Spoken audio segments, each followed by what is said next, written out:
నమస్కారం. ప్రత్యేక కార్యక్రమానికి సాదర స్వాగతం. నీలాంజన సమాభాసం రవిపుత్రం యమాగ్రజం ఛాయ మార్తాండ సంభూతం తం నమామి శనేశ్వరం. మన జ్యోతిష శాస్త్రానికి అనుగుణంగా భారతీయ సంస్కృతి సంప్రదాయంలో ప్రతి ఒక్క తిథికి ఒక్కో ప్రాధాన్యత ఉంది. శనివారంతో కూడిన త్రయోదశిని శని త్రయోదశి అంటారు. ఆ రోజున నవగ్రహాలలో ఒకరైన శనిని పూజిస్తే గ్రహదోషాలు తొలగిపోతాయి అన్నది కూడా ప్రతీతి.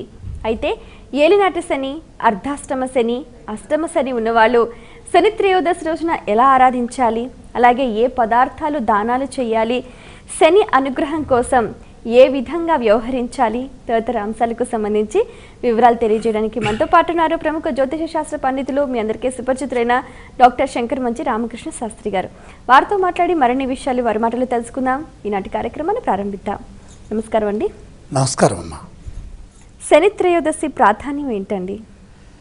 ప్రధానంగా శుక్లే కృష్ణేవ శనివారయుత త్రయోదశి ఇది శని త్రయోదశి.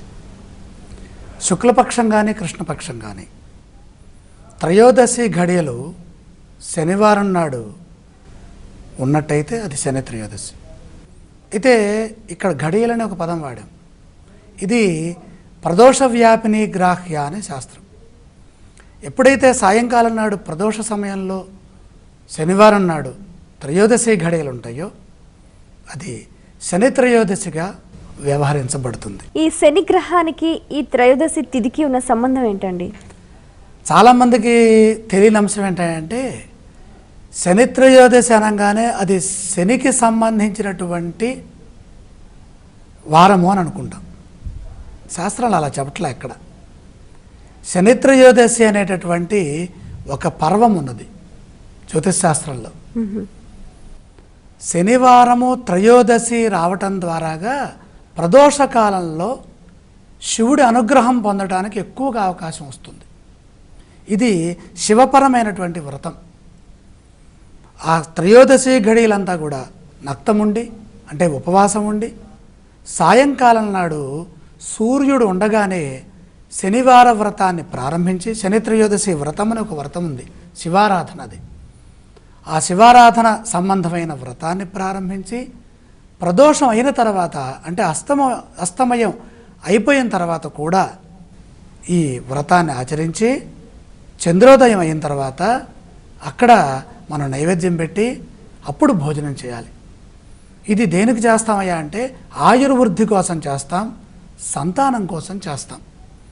దీన్నే ఈ సంతానం కోసం ఆయుర్వృద్ధి కోసమే చేసేటటువంటి శివారాధన ప్రదోషంలో ఎప్పుడు చేస్తే బాగుంటుంది అంటే మహాశివరాత్రి నాడు, మాస శివరాత్రి ప్రదోషాల్లో చేస్తే బాగుంటుంది. ఇంకా ఎప్పుడు చేయొచ్చు అంటే ఇదిగో ఈ శనివారము త్రయోదశి ఎప్పుడైతే వస్తుందో అప్పుడు చేస్తే బాగుంటుంది. అయితే ఇక్కడ శివుడికి ఇష్టమైనటువంటి ఆరాధన త్రయోదశి. వారాల్లో వెంకటేశ్వర స్వామి వారికి ఇష్టమైనటువంటి వారం శనివారం. ఎందుకు ఇష్టమైన వారము అంటే శని బాధలు తొలగటం కోసమై శనికి ఇచ్చినటువంటి వరం. నీ వారం నాడు నీకు ఇష్టమైనటువంటి, నీకు నచ్చినటువంటి వారం శనివారం. శనివారం శనిగ్రహం యొక్క అనుగ్రహం విశేషంగా ఉంటుంది. కాబట్టి నీ వారంలో నా భక్తులు నన్ను దర్శనం చేసుకున్నట్లయితే నేను మరింతగా ప్రశాంతతని ప్రసాదిస్తాను. వరాలని ఆయన ప్రసాదించారు. కాబట్టి శనివారం నాడు వెంకటేశ్వర స్వామి వారిని దర్శనం చేసుకోవటం ద్వారాగా మరింత ప్రశాంతత లభిస్తుంది. కలియుగంలో కలో వెంకటనాయకం, కలియుగంలో వెంకటేశ్వర స్వామి వారిని సందర్శించడం, శనివారం నాడు సందర్శించడం ద్వారాగా శని బాధలు తొలగుతాయి. అంటే ఇక్కడ ఒక విధంగా శనివారము వెంకటేశ్వర స్వామి వారికి ఇష్టమైన రోజు, అంటే విష్ణుప్రియమైన రోజు. ఈ విష్ణుప్రియమైన రోజు నాడు త్రయోదశి శివుడికి ఇష్టమైన తిథి. అంటే త్రయోదశికి ఎవరయ్యా? కామేశ్వరుడు అధిష్టాన దైవమై ఉంటారు. దానికి కామదేవుడు అని పేరు. ఈ కామత్రయోదశి అని పేరు దీనికి. అంటే ఇక్కడ కామేశ్వరుడు శివ కామేశ్వరాంకస్థ అని మనకున్నది కదా. అంటే కోరికల్ని తీర్చేటటువంటి దైవం. ఇక్కడ శివకేశవులకి అభేదంగా శనివారం కనుక త్రయోదశి వస్తే అది విశేషమైనటువంటి ఈశ్వరానుగ్రహాన్ని ప్రసాదిస్తుంది. ఇక లోకంలో ఎలా వచ్చిందంటే శని ఆరాధన కనుక చేస్తే శని దోషాలు తొలుగుతాయి. మంచిదే. కారణం ఎందుకని?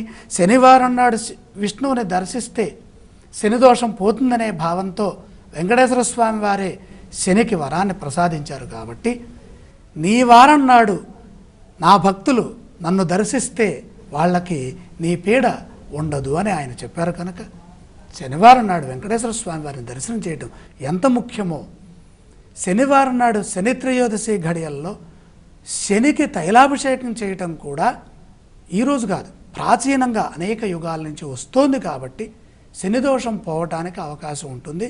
శాస్త్రాన్ని కనుక పరిశీలన చేసినట్లయితే ప్రదోష వ్యాపిని గ్రాహ్య భవతి తస్యాహ ప్రదోషే శివం సంపూజ్య నక్తం భుంజీథ అని చెప్తోంది.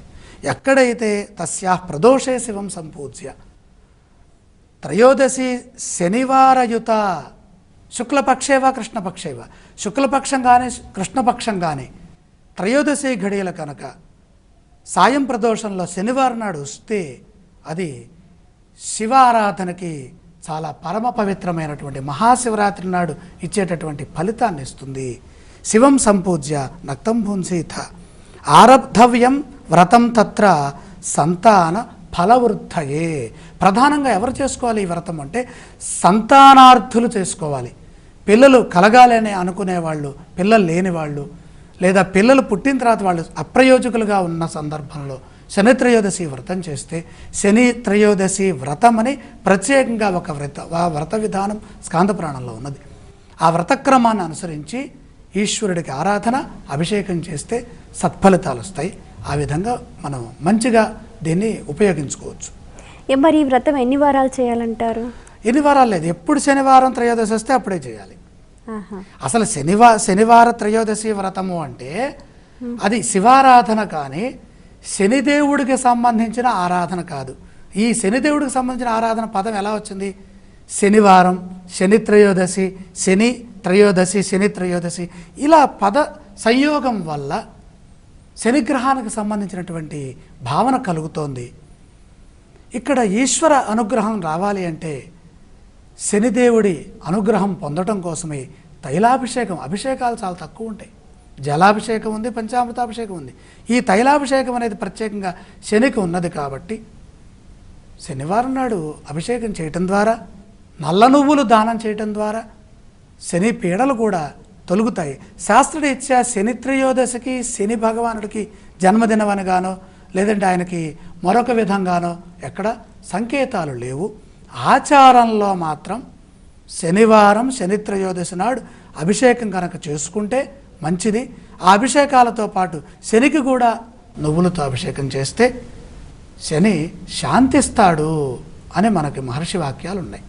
ఎన్నో రకాల ధాన్యాలు ఉండగా కూడా మరి శని ఆరాధనలో నల్ల నువ్వులు, నల్ల వస్త్రము, అలాగే నువ్వుల నూనె ఎక్కువగా ఉపయోగిస్తూ ఉంటారు కదండి. మరి వాటిలో ఉన్న అంతరార్థం ఏంటండి? ఇక్కడ నువ్వులు అనగానే పాపాన్ని కొలవటానికి మహావిష్ణుమూర్తి ఇచ్చినటువంటి ఆ కొలత రాయి అన్నమాట. అది పాపాన్ని దేంతో కొలవాలి అంటే ఆయన ఈ తిలని తీసుకొని ఇచ్చారు. ఇదిగో ఈ నువ్వులు వేసి ఓ పక్క వాళ్ళ పాపాన్ని తుయ్యండి. ఈ తిలలు పాపానికి సంకేతం.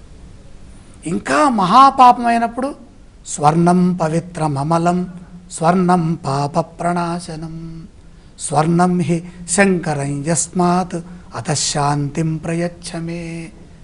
సువర్ణాన్ని దానం చేయమన్నారు. సువర్ణ దానం చేయలేనండి, మరి ఏం చేయాలి? అపమృత్యు దోషాలు పోవాలి, పాపం పోవాలి. పాపము అనేది దేనికి సంబంధించింది? శరీరానికి సంబంధించింది కాదు. శరీరానికి సంబంధించిన అంశాలనేమో రోగాలన్నారు, మనస్సుకి భయాన్ని కలిగించేటటువంటి అంశాలనేమో పాపాలన్నారు. చాలామందికి తెలియదు. పుణ్యనదిలో స్నానం చేస్తే పాపం పోతుంది అంటే ఒక హత్య చేసి లేదా ఒకళ్ళని మోసం చేసి వచ్చి ఇక్కడ నదిలో ముడితే పాపం పోదమ్మా. పాపం అంటే మానసికమైన భయం, మానసిక ఒత్తిడి, ఆదుర్ద, ప్రతి దాంట్లోనూ మనం ఆందోళన చెందటం, మనోభయం, మనోనిబ్బరత లేకుండా ఉండటం, ఆలోచనలు వ్యతిరేకంగా ఉండటం, ఇవన్నీ కూడా పాపాలు. ఇవి మనకు అనేక జన్మల నుంచి వస్తూ ఉంటాయి. పుణ్యము పాపము ఈ రెండు శరీరానికి సంబంధించినవి కావు, మనస్సుకు సంబంధించింది. ఈ మనస్సుకు సంబంధించినటువంటి ఈ పుణ్య పాపాలు ఏవైతే ఉన్నాయో క్షీణే పుణ్యే మర్త్యలోకే విశంతి లోకంచ పుణ్య పాపానాం. యజుర్వేదం ఏం చెబుతోంది? అరుణంలో లోకంచ పుణ్య పాపానాం. లోకంలో రెండే ఉన్నాయి, పుణ్యం ఉంది, పాపం ఉంది. అంటే ఇది మనస్సు ద్వారా ఆలోచన ద్వారా అర్థం చేసుకునేది. కాబట్టి ఈ పాపాన్ని తగ్గించడానికి మననాత్రాయతే ఇది మంత్రాలు ఉన్నాయి. ఈ పాపం పోవడానికి ఇంకేం చేయాలి? మంత్రాలు అందరికీ రావు. కాబట్టి కొన్ని నువ్వులు తీసుకొని వెళ్ళి నల్ల నువ్వులనేమో దానం చేయాలి, తెల్ల నువ్వులేమో భక్షణ చేయాలి, నువ్వుల నూనెతో స్నానం చేయాలి, శరీరానికి రాసుకొని. అలా చేస్తే శని ప్రీతి తప్పనిసరిగా కలుగుతుంది, శని దోషం తొలుగుతుంది. శనివారం నాడు ఎవరైతే నల్ల నువ్వుల్ని దానం చేస్తారో తెల్లతండుల దానం వల్ల విశేషమైన శుభాలు వస్తాయి, అపమృత్యు దోషం పోతుంది. అలాగే శనివారం ఎప్పుడొచ్చినా కూడా శనివారం నాడు వెంకటేశ్వర స్వామి వారికి ప్రీతిగా దీపారాధన చేయటం వల్ల శని దోషం పోతుంది. నల్ల వస్త్రాలని మనం దానం చేసిన, నల్ల వస్త్రాలని కొద్దిగా తీసుకువెళ్ళి శని దేవాలయంలో లేదా శని విగ్రహం దగ్గర నవగ్రహాల దగ్గర సమర్పించినా మనకి దారిద్ర్యము దుఃఖము తొందరగా పోతాయి. శని త్రయోదశికి సంబంధించి మరిన్ని విషయాలు తెలుసుకునే ముందు చిన్న విరామం.